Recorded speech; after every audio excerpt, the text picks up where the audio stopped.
Hey guys, today I'm just going to be talking a little bit about probably the worst issue that aquarium keepers have, and that is algae. Before I start this video, I just quickly want to go over the brief types of algae.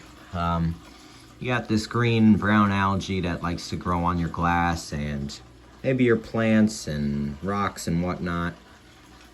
Then you got hair algae, which fortunately I don't have any hair algae to show you guys at the moment. But it looks like spaghetti, likes to flow around in the waves. You'll know when you have it. Then there's blackbeard algae, which frequently grows on live and fake plants. And then you got the worst type of algae, which is green water algae. So if your water looks like lemon lime Powerade, you definitely have that type of algae. It's by far the worst type of algae to get rid of it. It took me about 7 months to get rid of mine a couple of years back when I had it. But I think what's causing most of everyone's algae is just too bright of lights. Now I'm going to show you something real quick. Alright, so that topic of super bright lights is pretty important because I think that's what's causing most of the algae people have.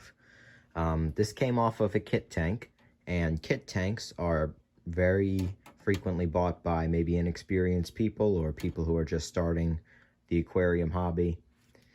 So, as you can see, we got two LED strips on this thing. LEDs are very close. And we're going to turn it on. We're in a dimly lit basement, and this thing is blinding. See, if you close your eyes now, it's almost kind of burnt into them. This light is what caused my algae.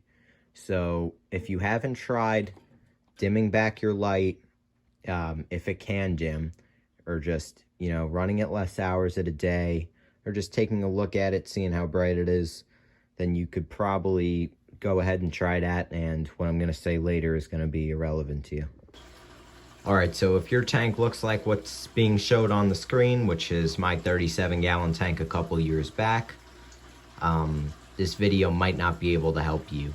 But if you have that brown algae I showed you earlier on the glass and on the plants, which I feel like much more people do have, this is my suggestion.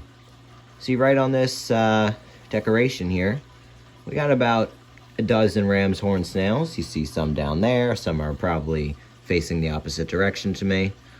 So these ram's horn snails, a lot of people don't like the way they look, but I was one of those people, and then I got them. I completely changed my outlook on them. This tank had some algae issues probably in about November to December. It wasn't major, you know, but it was enough to be annoying, and my cleaning wasn't doing much. So I bought an Amazon sword, and thankfully there were some snail eggs on it, and they just started hatching like wildfire, and I got 2 or 3, and they bred, and now there's a bunch of babies in this tank. So I feel like what most people don't like about snails is that they multiply rapidly, but, you know, in my experience, see that dead snail right there? I looked around this graph, I could probably find 3 or 4 more dead snails. The ecosystem kind of maintains itself, and they don't multiply too rapidly. Unless you overfeed your fish a lot. Let me just explain this real quick. There can only be so many snails as there is algae. So let's say you got, you know, pretty bad algae issues. Maybe there can be 50 to 60 snails surviving and not starving to death. But if you have very, you know, low algae issues, probably only 5 to 6 snails will be able to survive off of that low algae, right? So it makes sense? So these snails die if there's too many of them because the food is being split too many ways and they're starving to death. So if you're not overfeeding your fish, multiplying snails really usually are never going to be an issue in my experience. Now I just got the cheap ram's horn snails here that you could probably buy, but most of the times you're just going to get these from getting lucky with buying plants and snail eggs. Although I know there are many types of fancier snails that I see in pet stores, like the mystery snail or the apple snail. They get much larger than these ram's horns do, but they're all pretty similar in the end in the fact that they love to clean algae. And I'd recommend anyone with a planted aquarium to have snails, because A common issue with planted aquariums is getting algae on your leaves, and algae on your leaves is a real pain because you see these fragile leaves on Creeping Charlie or Crips or Amazon Sword.